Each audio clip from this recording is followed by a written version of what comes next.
استغفر الله العظيم.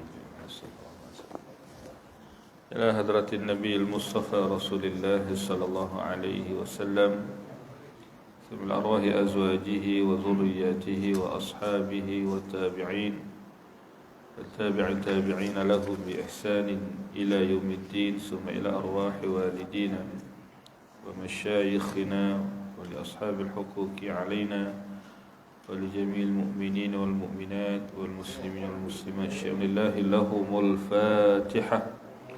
أعوذ بالله من الشيطان الرجيم. بسم الله الرحمن الرحيم. الحمد لله رب العالمين الرحمن الرحيم مالك يوم الدين إياك نعبد وإياك نستعين اهدنا الصراط المستقيم صراط الذين أنعمت عليهم غير المغضوب عليهم ولا الضالين.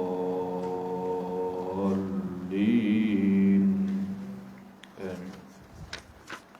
السلام عليكم ورحمة الله وبركاته. الحمد لله رب العالمين وبه نستعين على أمور الدنيا والدين وبه نستغفره. الصلاة والسلام على أشرف الأنبياء والمرسلين سيدنا وحبيبنا وشفيعنا ومولانا محمد وعلى آله وأصحابه وأتباعه إلى يوم الدين. اللهم افتح علينا حكمتك وانشر علينا من خزائن رحمتك يا أرحم الراحمين. اللهم ثم أما بعد. Hadirin muslimin dan muslimat, tuan-tuan, puan-puan yang dirahmati Allah dan dikasihi sekalian, alhamdulillah wasyukuru lillah. Ya, pertama-tamanya kita sama-sama sentiasa mengucapkan, memanjatkan puji serta syukur kehadrat Allah Subhanahu wa taala ya atas segala nikmat kurniaan Allah yang dilimpahkan kepada kita bersama di dalam kehidupan kita di dunia ini. Alhamdulillah, Allah Ta'ala memilih kita di kalangan hamba-hambanya yang beriman, diberikan nikmat iman dan Islam yang merupakan nikmat yang paling besar yang tidak ternilai yang dikurniakan Allah kepada kita. Alhamdulillah, pada subuh ni walaupun bukan ikut jadual biasa, kita dapat bersama untuk kita menyambung perbincangan di dalam kitab Nasihat Agama dan Wasiat Iman. Setelah lama betul tak datang berkuliah dah. 5 bulan dah aku rasa, lebih kurang lah. Baik, kita masih bincang dalam tajuk keutamaan ataupun berkaitan dengan zikir, kelebihan zikir. Muka surat 236. Ada buku tu. Iaitulah dalam tajuk pula keutamaan berkumpul untuk berzikir. Baik, bila tebuk tentang zikir ini, yang disebut oleh para alim ulama antara ibadah yang cukup mudah kita kerjakan, kita laksanakan, namun mempunyai banyak kelebihan dan diberikan ganjaran pahala yang besar dan mulia di sisi Allah Ta'ala, ialah amalan zikir. Ada zikir ni cukup mudah. Sebut je dengan lidah tak? Ya, sebut je dengan lidah dan kita boleh berzikir di mana-mana sahaja. Kalau dengan lidah lah kalau dengan lidah ni kecuali dalam tandas lah, tak boleh. Itu pun kata ulama, kalau dalam tandas sekalipun, kalau dalam hati tidak mengapa, mengingati Allah dalam hati. Tapi dengan lidah adalah dilarang. Mana-mana sahaja dalam apa jua keadaan, kita boleh berzikir dengan zikir-zikir yang warid, yang diajarkan oleh baginda kita Nabi Muhammad sallallahu alaihi wasallam. Dan zikir itu seperti yang telah disebut sebelum ni, ada yang sebut zikir dengan lidah sahaja, zikir dengan hati beserta dengan lidah, dan bahkan kemuncaknya kata zikir itu hanya di dalam hati dan menumpukan kepada zikir tersebut. Zikir ni tuan-tuan, kita bukan setakat sebut dengan lidah lah, tapi hadir sekali dengan hati, dengan maksud kita menghayati ya kalimah-kalimah zikir yang kita ucapkan. Contohnya bila kita zikir Allahu Akbar, tak selepas solat tu kita zikir Allahu Akbar, Allahu Akbar, kita panggil wirid juga tak? Jadi Allah itu maha besar. Apa yang kita nak hadirkan dalam hati itu tentang kebesaran Allah tak? Kita kena hadirkan kebesaran Allah, keagungan Allah. Barulah kita rasa kita ni kecil, kita ini kerdil, kita ini lemah, kita tak punya apa-apa. Semuanya adalah milik Allah. Hakikat wujud itu adalah Allah. Kita ini hanya menumpang kewujudan Allah. Allah Ta'ala beri pada kita dan Allah Ta'ala boleh tarik balik. Allah itulah yang maha agung, maha besar. Baik, jadi kita hadirkan, barulah zikir-zikir itu meninggalkan kesan yang baik, yang cukup mendalam dalam diri kita. Baik, kita lihat keutamaan berkumpul untuk berzikir. Jika zikir itu, pengarang menyatakan jika zikir itu diadakan di dalam suatu majlis yang ramai, maka yang demikian itu memang dituntut dan dianjurkan. Ya, buat majlis, dalam majlis orang yang ramai, tak dihadiri oleh orang ramai, itu dituntut dan dianjurkan, maknanya digalakkan. Tetapi syaratnya sama seperti yang disebutkan di atas tadi. Mestilah disertai ikhlas sepenuhnya kepada Allah Ta'ala, tiada riak, tiada mengganggu orang-orang yang sedang bersembahyang atau yang sedang membaca Al-Quran di sebelah menyebelah. Ya, kita dah sebut sebelum ini bahawa dalam kita berzikir ini, kita tak boleh sampai mengganggu orang lain yang sedang beribadah. Sebab tu di peringkat negeri Perak, kalau saya tengok ada di pihak Jabatan Agama Islam ke Majlis Agama Islam yang dia mengeluarkan iklan. Iklan tu ditampal di masjid-masjid, di surau-surau. Surau ni tak nampak pula tak?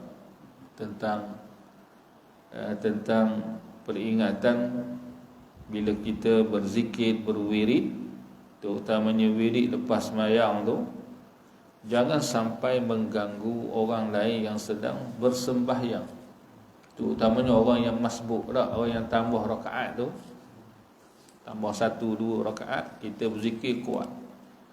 Tok Imam pula guna mikrofon pula tak, mikrofon bergegar taik telinga tuan-tuan, kuat. Jadi dia pun zikir kuat. Tok Imam lah, Tok Imam bukan tempat ni, tempat lain lah tuan-tuan lah. Dia pun zikir kuat, dia mengganggu orang yang sedang solat. Kita pun makmum, Tok Imam kuat sama lah tak? Tok Imam tu kan mula, kita ikut je lah. Kuat juga mengganggu, tak boleh. Ada larangan daripada Nabi.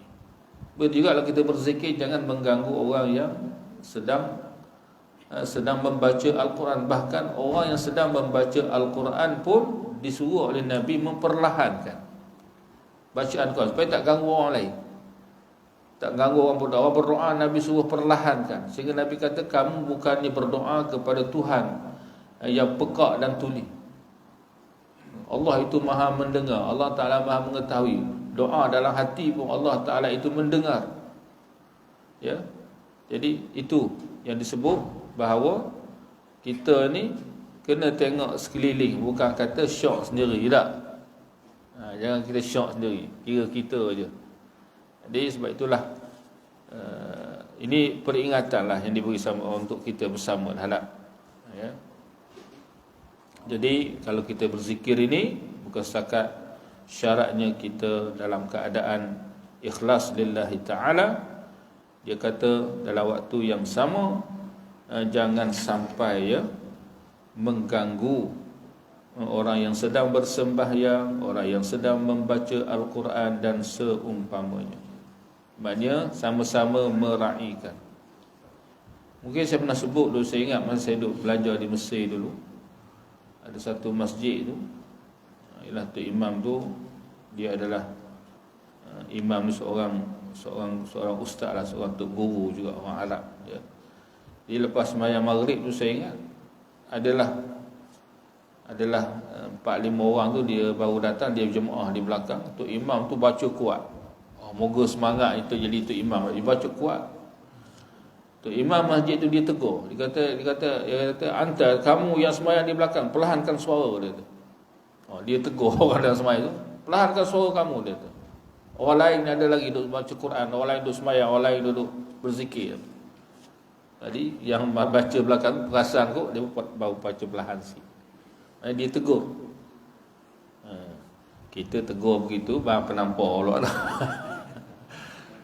Cari balah lah kita kalau tegur begitu lah. Tapi dia tegur, dia membetulkan supaya tahu. Ya. Baik. Di dalam hal ini terdapat banyak hadis, yakni tentang keutamaan berkumpul untuk berzikir ini. Di antaranya ialah sabda Rasulullah sallallahu alaihi wasallam, "Majtama'a qaumun fi baitin min buyutillah yadhkuruna Allah ta'ala yuriduna bidzalika wajha Allah ta'ala illa ghafara lahum wa baddala sayyi'atihim hasanat." Yang bermaksud tiada suatu perkumpulan yang berkumpul di rumah-rumah Allah, yakni di masjid-masjid, termasuklah di surau-surau, ya. Mereka berzikir kepada Allah Ta'ala dengan mengharapkan keredaan Allah Ta'ala, berkumpul di rumah Allah, berzikir kepada Allah, tujuannya mengharapkan redha Allah, mengharapkan kebaikan daripada Allah, redha Allah, ya. Melainkan Allah akan mengampunkan segala dosa mereka dan akan mengubah semua kejahatan mereka menjadi kebaikan. Dengan sebab zikir itu, dosa-dosa yang dilakukan oleh orang yang berzikir tadi diampunkan oleh Allah. Bahkan digantikan kejahatan tadi dengan pahala kebaikan. Itulah. Zikir beramai-ramai ni dia lebih bersemangat sebenarnya. Zikir seorang ni, kejap zikir tu tengok WhatsApp. Tak jadi kerja tak. Tengok benda-benda lain pula. Zikir depan TV mana nak jadi. Zikir depan telefon tak jadi. Sebab itu kalau zikir berkumpulan ni memang dia hadir untuk majlis zikir, maka dia tumpukan perhatian pada zikir. Ada setengah tempat ni memang ada mereka ini buat kumpulan zikir. Kumpulan zikir ataupun ialah yang dinamakan sebagai mereka ini berzikir dengan mengamalkan tarikat yang tertentu. Tapi tarikat ni tarikat yang betul lah, bukan yang menyeleweng. Jadi bila kita ni orang panggil apa, kita ni masuk dalam kumpulan tarikat tertentu ni, maka dia akan mendisiplinkan kita dengan zikir-zikir yang khusus. Jadi dia ada disiplin zikir lah. Kalau kita ni tak masuk dalam kumpulan macam tu, kadang-kadang kita ni ialah time kita rajin buat, lain time malah tak buat lah. Tak ada disiplin lah, orang panggil tidak berterusan. Tak berterusan. Macam ni je, macam wirid lepas sembahyang juga. Kalau datang surau, tok imam wirid, dia wirid. Kalau tok imam doa, dia tak wirid, dia doa sekali tak. Kalau kat rumah, wallahu alam, saya tak tahu lah. Panjang lagi, saya kat rumah lagi panjang wirid, dia kata alhamdulillah. Kat rumah doa pun malah kadang tak. Wirid lagi letak rajin. Begitu. Jadi bila berduduk berkumpulan ni, dia lebih semangat. Solat berjamaah, dia lebih bersemangat. Baik, sabda Nabi lagi, "Ma qa'ada qaumun yadhkuruna Allah Ta'ala illa haffathumul malaikah wa ghashiyatuhumur rahmah wa nazalat 'alaihimus sakinah wa zakarahumullahu fi man 'indah." Masya-Allah. Kata Nabi, tiada sesuatu kaum yang duduk bersama-sama berzikir kepada Allah Ta'ala. Duduk bersama, zikir. Paling tidak kita berwirid lepas sembahyang tu pun dikira duduk bersama berzikir, ya. Paling tidak duduk bersama berzikir kepada Allah, besarkan Allah, mengagungkan Allah, mensucikan Allah. Melainkan para malaikat mengelilingi mereka, sedang rahmat meliputi mereka. Malaikat datang mengelilingi orang-orang yang sedang berzikir ini, dan rahmat Allah meliputi mereka, dan ketenangan turun ke atas mereka, dengan sebab antara dengan sebab zikir tadi, dengan sebab mereka dihadiri pula oleh malaikat-malaikat yang mulia, maka rahmat Allah meliputi mereka, ketenangan turun ke atas mereka. Manakala Allah Ta'ala pula menyebut mereka itu kepada sesiapa yang berada di sisinya. Allah Ta'ala berbangga, menyebut ni maksudnya Allah Ta'ala berbangga kepada para malaikatnya. Seolah-olah Allah Ta'ala berkata, wahai malaikat Nuh, tengok tu hamba-Ku yang sedang berzikir, menyebut-nyebut nama-Ku. Allah Ta'ala berbangga menyebut mereka yang sedang berzikir ini kepada malaikat-malaikat yang suci, yang mukharrabin, yang berada di sisi Allah Subhanahu wa Ta'ala. Bila sebut tentang ini macam sama juga hadis yang cerita tentang, saya teringat hadis tentang orang yang sedang berwukuf di Arafah. Ya, orang yang datang berwukuf di Arafah ni, apabila jutaan manusia berkumpul di Arafah, masing-masing pada kemuncak wukuf itu, masing-masing berdoa, bermunajat, ya, memohon ampun kepada Allah Subhanahu wa Ta'ala. Lalu diceritakan Allah Ta'ala berbangga dengan hamba-hambanya yang bermunajat di padang Arafah ini, sehingga Allah Ta'ala berkata kepada para malaikat, wahai para malaikat, bersaksilah bahawa Aku mengampunkan kesemua dosa-dosa orang-orang yang berada di Arafah ini, dan juga dosa orang yang didoakan keampunannya oleh mereka. Begitu sekali Allah Ta'ala berbangga. Seolah-olah ada dalam setengah kitab disebut, Allah Ta'ala berkata pada malaikat, hei malaikat, dulu masa Aku ni nak ciptakan manusia sebagai khalifah, kamu berkata, kalau kita tengok surah Al-Baqarah tu, Allah Ta'ala berkata, wa idh qala rabbuka lil malaikati inni ja'ilun fil ardi khalifah qalu ataj'alu fiha man yufsidu fiha wa yasfiqud dima. Wahai Allah, adakah Engkau nak menjadikan di muka bumi ini sebagai khalifah ni adalah makhluk yang melakukan kerosakan di muka bumi dan menumpahkan darah di muka bumi? Malaikat ni tahu dengan ilmu yang mereka ada bahawa antara perangai buruk manusia ni membuat kerosakan, berperang, bergaduh, berbunuh-bunuhan. Tiba-tiba Allah Ta'ala nak angkat manusia ni jadi khalifah. Jadi malaikat bertanya. Jadi Allah Ta'ala menyatakan, Allah Ta'ala, Aku maha mengetahui tentang apa yang kamu tidak tahu. Dia kamu lihat, kamu tengok manusia yang kamu kata melakukan kerosakan, menumpahkan darah, bagaimana mereka ini adalah hamba-hamba yang beriman, yang berkumpul, yang taat, mengerjakan ibadah yang diperintahkan, yang berdoa, memohon ampun, apa semua. Sebab tu Allah Ta'ala berbangga dengan hambanya yang beriman ini. Lalu Allah Ta'ala mengampunkan semua dosa-dosa mereka, kata ulama, termasuklah dosa-dosa besar yang mereka kerjakan. Baik. Jadi duduk dalam majlis zikir, dan setengah ulama menyatakan termasuklah majlis zikir seperti majlis ilmu kita hari ini dah. Majlis ilmu pun termasuk majlis zikir. Sebab majlis ilmu juga mengingatkan kita kepada Allah. Mengingatkan kita kepada Allah. gitu. Jadi turun rahmat Allah.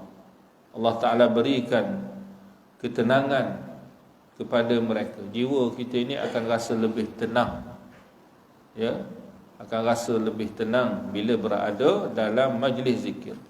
Baik. Sabda baginda lagi, "Idza marartum bi riyadil jannah farta'u." Qila wa ma riyadul jannah? Qala hilaqudz dzikr, wa fi riwayatin majalithuz dzikr. Yang bermaksud, jika kamu melintas pada taman-taman syurga, maka hendaklah kamu berehat. Nabi kata kalau kamu ni melintas pada taman-taman syurga, hendaklah kamu berehat. Kamu ni duduk sekali, ikut sekali lah, duduk sekali dengan masuk dalam taman. Berehatlah kamu dalam taman itu. Maknanya masuklah sekali dalam majlis tersebut, dalam taman tersebut. Lalu para sahabat bertanya, apakah itu taman-taman syurga? Jawab baginda, kumpulan-kumpulan orang yang berzikir, ya, kumpulan orang yang sedang berzikir. Jadi tuan-tuan, sebenarnya zikir beramai-ramai ini, kalau tengok pada zahir hadis dan juga riwayat riwayat yang lain, memang zaman Nabi lagi memang ada majlis zikir, duduk ramai-ramai berzikir. Ada. Jadi tak timbullah nanti ada orang kata, oh ni majlis zikir ni adalah bid'ah. Bukan bid'ah pun, bukan benda yang bid'ah. Memang ada dilaksanakan di zaman Nabi lagi dah. Baik. Sehingga Nabi menyebut tadi itulah hilaquz zikr ataupun majalisuz zikr, majlis zikir, kumpulan orang-orang yang berzikir. Jadi Nabi sifatkan majlis zikir itu sebagai taman-taman syurga. Kenapa taman syurga? Kerana sebagaimana syurga Allah Ta'ala itu diliputi oleh rahmat Allah, ya, diliputi oleh rahmat, diberikan ketenangan, diberikan rasa gembira, rasa tenang dan seumpamanya, maka itu semua diberikan Allah kepada orang yang berada dalam majlis zikir. Maka disifatkan majlis zikir itu sebagai taman-taman syurga.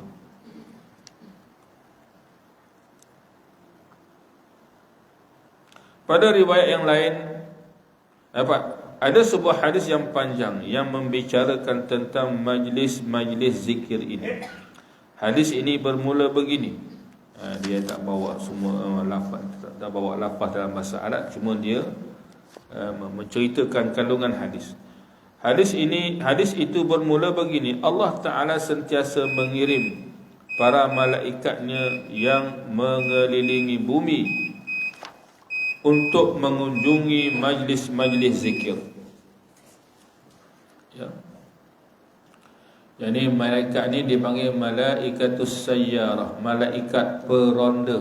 Mudah terjemah, malaikat yang kerjanya meronda raung. Kan ada juga orang kita ni ada pencen, tak ada kerja buat, naik motor raung. Itu raung ke lain ni, pergi cari kedai janda tu lah. Itu jangan. Itu lain. Ini malaikat, dia meronda, dia mengelilingi kawasan yang didiami oleh manusia ini. Lalu dia akan singgah di majlis-majlis zikir. Seterusnya hadis itu berakhir dengan bunyinya begini. Maka berkata Allah kepada para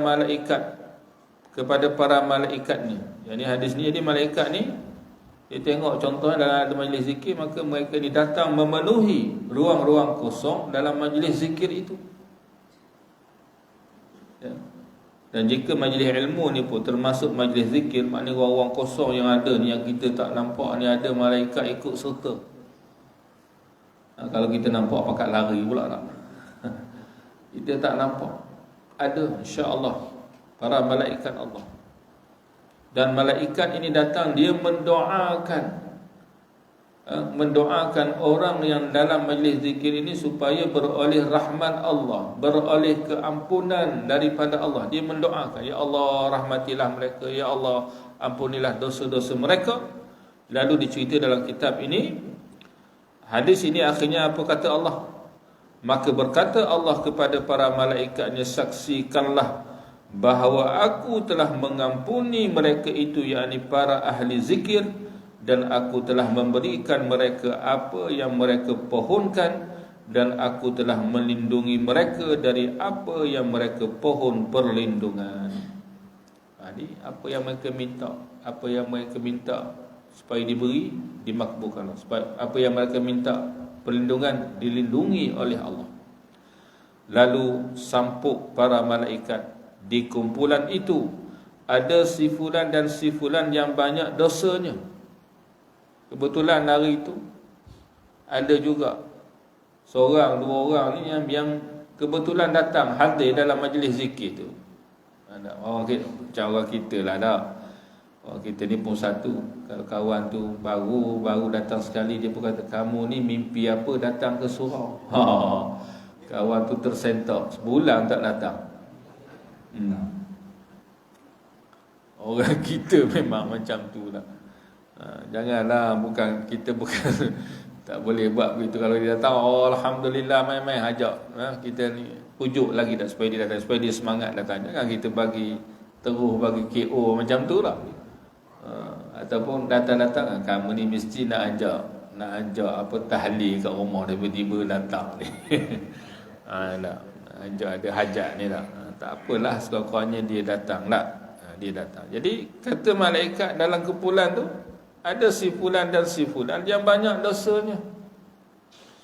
Ia cuma hadir dan duduk bersama para ahli zikir itu. Dia kebetulan datang, jadi dia pun duduk sekali. Maka Allah menjawab, mereka itu suatu kumpulan yang tiada seorang pun yang akan celaka bersama mereka. Mana Allah Ta'ala kata keampunan tu, rahmat tu diberi semua, walaupun dia kebetulan hadir.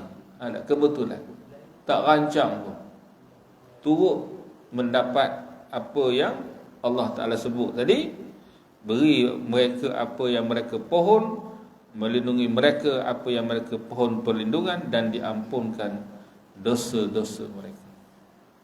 Macam tu sekali rahmat Allah kepada orang yang berada dalam majlis zikir. Majlis zikir, insya-Allah. Baik, kelaziman para sufi berzikir.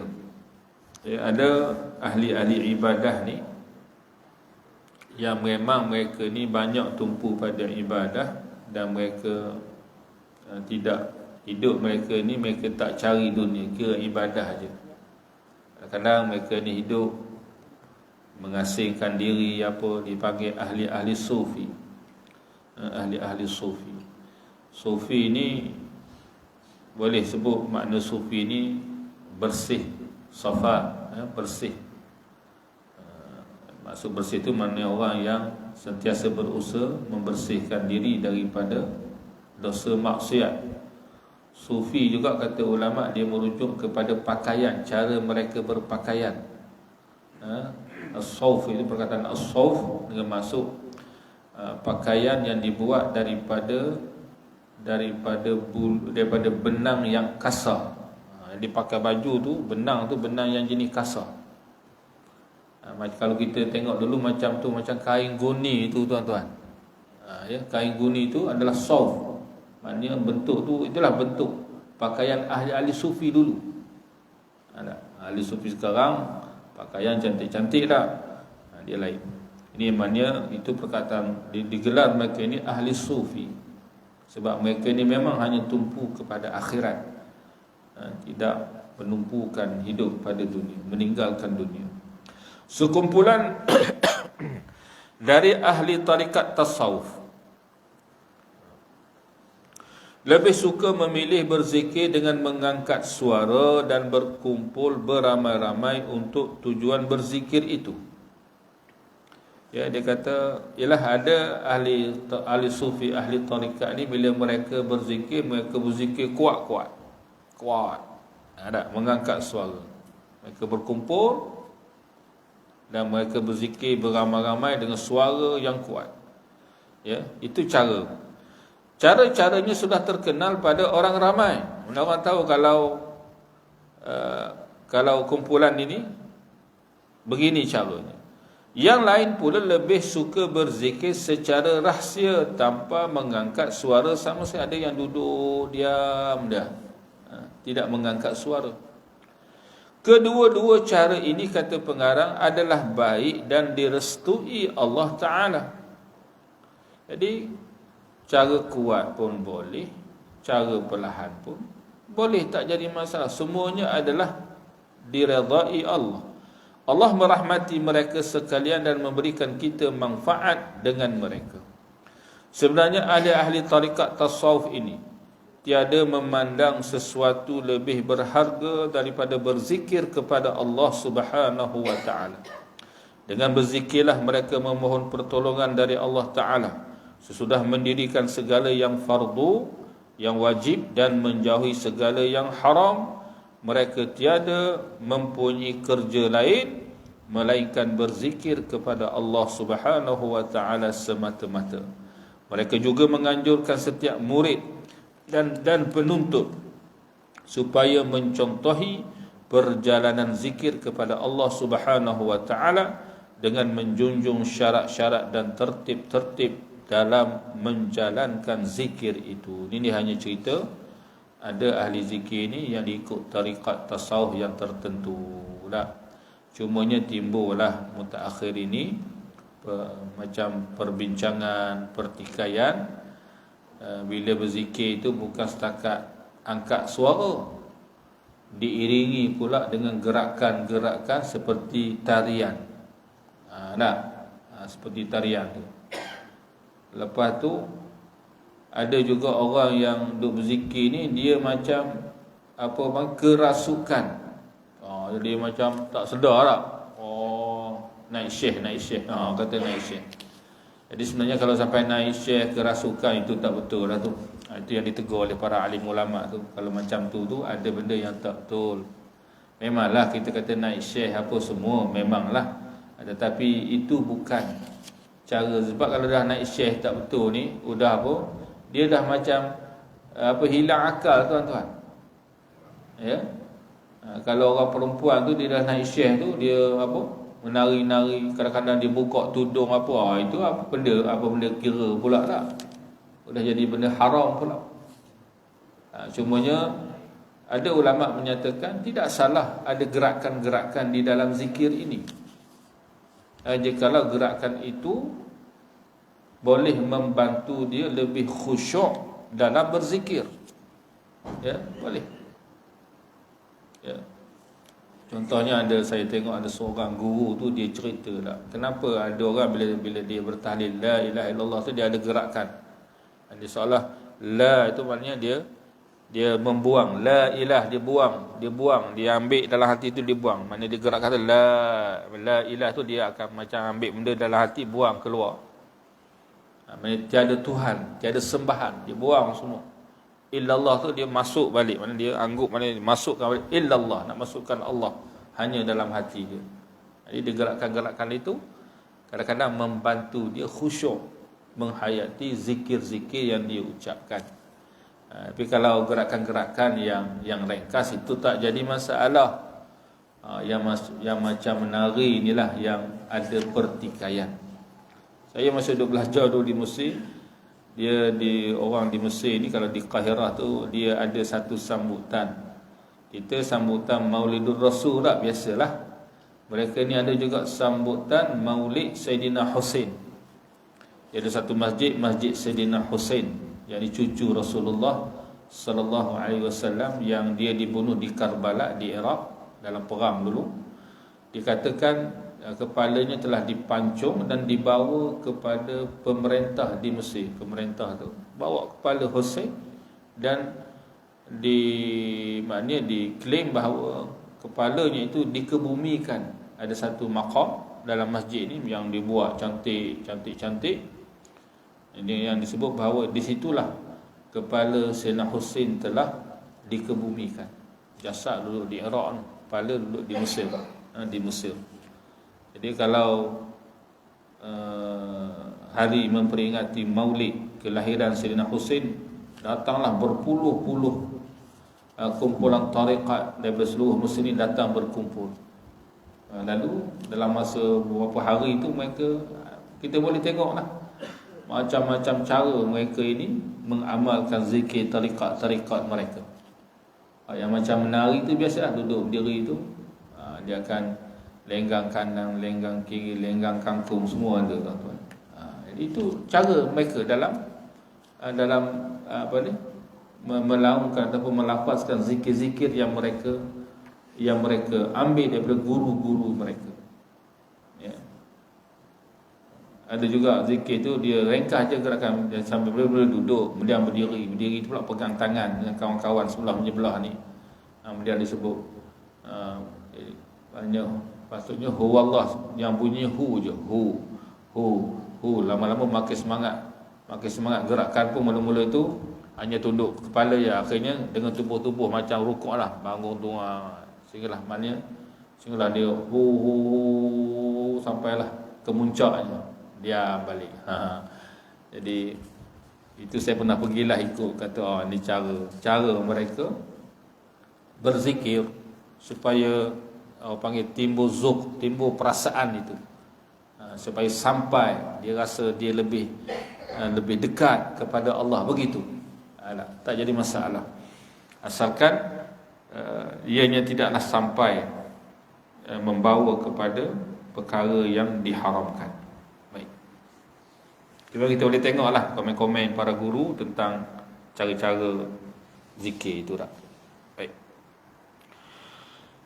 itu kelaziman para sufi berzikir.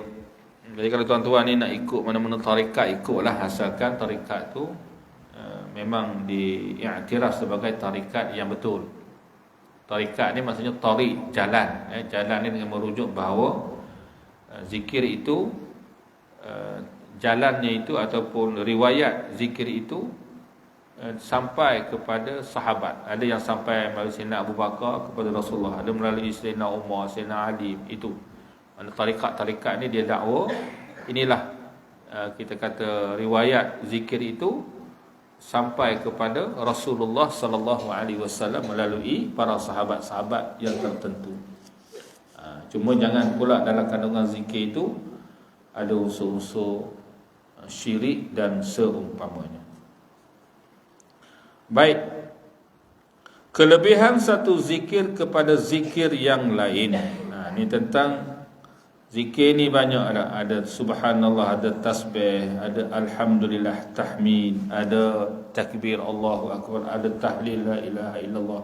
Nabi pun ajar macam-macam zikir. Contoh Nabi kata 2 kalimah yang ringan pada lidah tapi berat pada timbangan dan sangat dicintai oleh Tuhan Ar-Rahman, subhanallah bihamdihi subhanallahil azim. Nabi cerita lagi, ada lagi zikir-zikir tertentu kalau dibacakan mendapat kelebihan yang begitu besar. Jadi cumanya memang ada di sana riwayat-riwayat yang begitu. Cuma masa kita pagi ni dah tak ada masa. Cumanya saya nak ambil secara ringkas tu 1-2 sahaja tentang kelebihan zikir ini. Antaranya yang ada riwayat yang banyak tentang kelebihan zikir la ilaha illallah. Kelebihan zikir la ilaha illallah.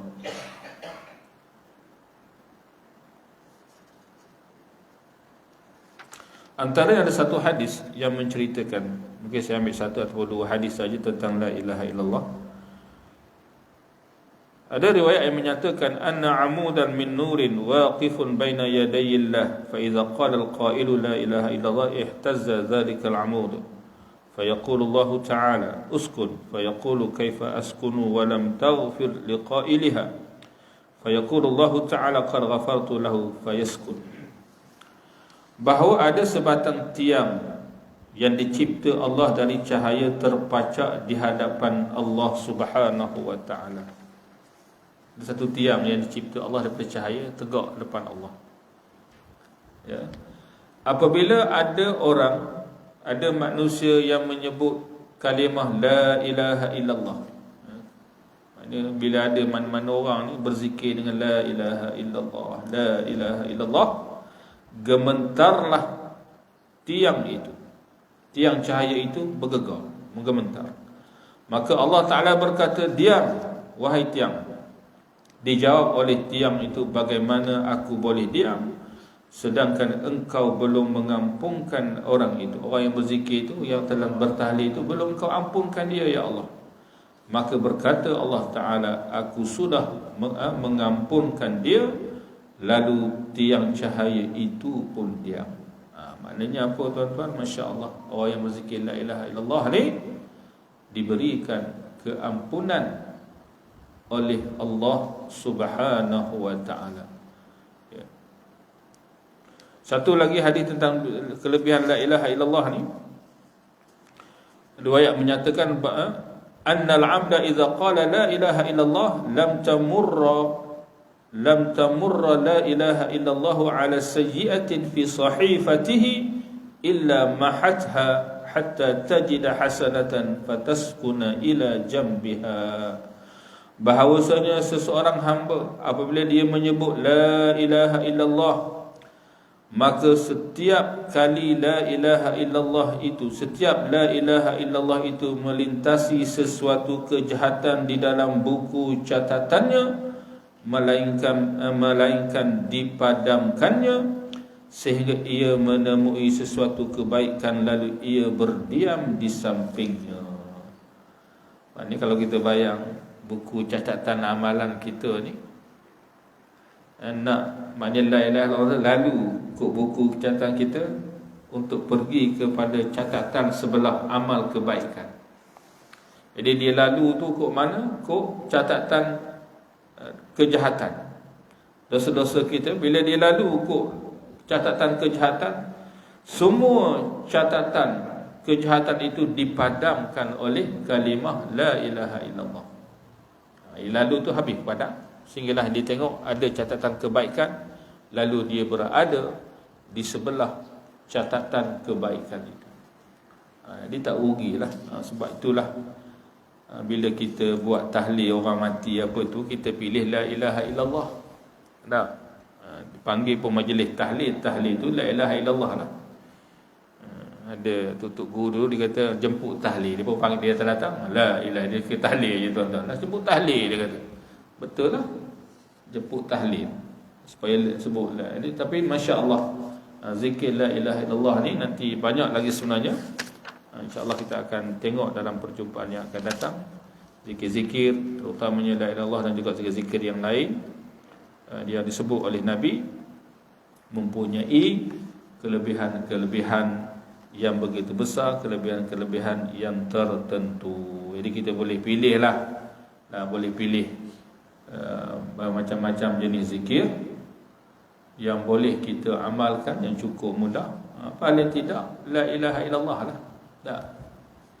Dan kita sebut juga sebelum ni bahawa kalau dengan kita ini contohnya memegang tasbih itu banyak membantu kita berzikir, jadi bertasbihlah, berzikirlah guna tasbih.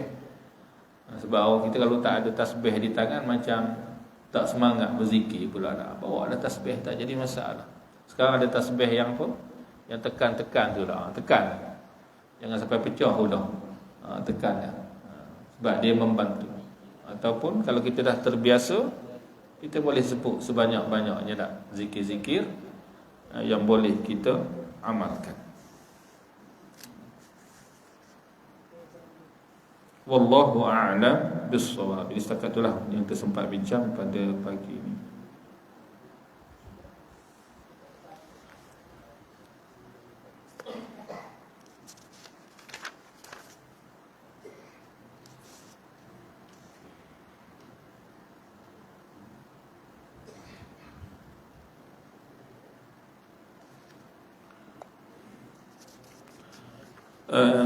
Satu lagi saya terlupa tadi. Ini zikir ni saya pun jadi satu amalan, cumanya boleh berkongsi lah. Saya ambil satu lagi ya, insyaAllah. Ada satu zikir lagi ni. Zikir ni kita biasa baca selepas solat, cuma dia ada beza sikit. Dalam hadis ni Nabi menyatakan, sesiapa yang mengucapkan la ilaha illallah wahdahu la syarikalah lahul mulku wa lahul hamdu wa huwa ala kulli syai'in qadir. Kita biasa sebut tak lepas sembahyang subuh, sembahyang maghrib 10 kali la ilaha illallah alhamdu. Cuma kita tambah yuhyi wa yumiitu wa huwa ala kulli syai'in qadir. Tapi dalam hadis ni la ilaha illallah wahdahu la syarika lahu lahul mulku wa lahul hamdu wa huwa ala kulli syai'in qadir. Kata Nabi, siapa ucap kalimah ni 100 kali pada setiap hari. Setiap hari dia ucap 100 kali. Maka balasannya, tengok pahala yang Allah Ta'ala bagi, seperti memerdekakan 10 orang hamba. Pahalanya yang pertama seperti memerdekakan 10 orang hamba. Besar mana ni pahala. Bebas seorang hamba ni, syurga dah tuan-tuan. Bebas seorang hamba pun dia balas syurga dah. Kalau 10 orang, 10 syurga lah. Mana tingkatan yang lebih tinggi dah. Dicatat baginya 100 kebajikan, dihapuskan daripadanya 100 kejahatan, diberinya perlindungan dari syaitan pada hari itu hingga ke petangnya. Kalau diucap, dibaca 100 kali di waktu pagi sampai ke petang, dilindungi daripada syaitan. Syaitan tak boleh nak kacau, nak ganggu dia hari itu. Ada. Dan tiada seorang pun yang melakukan sesuatu yang lebih utama dari apa yang dilakukannya kecuali seorang yang beramal lebih daripadanya. Maka amalan dia itu, kata Nabi, adalah amalan yang paling utama yang dikerjakan oleh mana-mana manusia, kecuali ada orang mengucapkan kalimah ni lebih daripada dia. Orang tu ucap 200 kali. Contoh. Kalau tidak, dialah orang yang telah mengamalkan satu amalan yang terbaik pada hari itu. La ilaha illallah wahdahu la syarika lahu lahul mulku wa lahul hamdu wa huwa ala kulli syai'in qadir. Sekejap tuan-tuan, 100 kali bukan lama sangat pun. Tengok WhatsApp sejam tak terasa. Oh, sejam dah. Itu baru tengok TikTok tu, Sanusi Muhammad Nur. Sejam tu tengok TikTok sejam. Kalau kita zikir la ilaha illallah tu tak sampai 10 minit ke 15 minit selesailah tuan-tuan. 100 kali. Dan zikir tu pun kita pakai hafal semua dah. Dah tahu dah zikir tu, cuma baca je 100 kali pada waktu pagi ke pada waktu mana, masya-Allah tabarakallah, diberikan pahala yang sangat besar, yang sangat hebat oleh Allah Taala. A'udzubillahi minasyaitonir rajim. Bismillahirrahmanirrahim. Alhamdulillahirabbil alamin. Wassalatu wassalamu ala asyrafil anbiya'i wal mursalin wa ala alihi wa sahbihi ajma'in. Allahumma innaka 'afuwwun karimun tuhibbul 'afwa fa'fu 'anna wa 'an walidina warhamhuma kama rabbayana shaghira wa 'anil muslimin wal muslimat birahmatika ya arhamar rahimin. Allahumma inna nas'aluka ridhaka wal jannah wa na'udzubika min sakhatika wan nar. Allahumma 'allimna mimma yanfa'una wanfa'na mimma 'allamtana. Allahumma zidna 'ilma warzuqna fahma. Allahumma ij'alna minal ladzina yastami'una al-qawla fattabi'una ahsanah. Allahumma dabbirna ya Allah fa inna la nusinu tadbir. Allahumma rabbana atina fid dunya hasanah fil akhirati hasanah wa qina 'adzaban nar. Sallallahu ala sayyidina Muhammad wa ala alihi wa sahbihi wa baraka wa sallam. Alhamdulillahi rabbil alamin. Qabbalallahu minna wa minkum. Kita tangguhkan dengan kafaratul majlis dan suratul Asr. Subhanakallahumma wa bihamdika asyhadu an la ilaha illa anta. Bismillahirrahmanirrahim. Wal 'asr innal insana lafi khusr illa alladhina amanu wa 'amilus solihati wa tawassaw bil haqqi wa tawassaw bis sabr. أقول لكم قولي هذا وأستغفر الله العظيم لي ولكم. السلام عليكم ورحمة الله وبركاته. Sedang elok pun Abu baru sampai tu.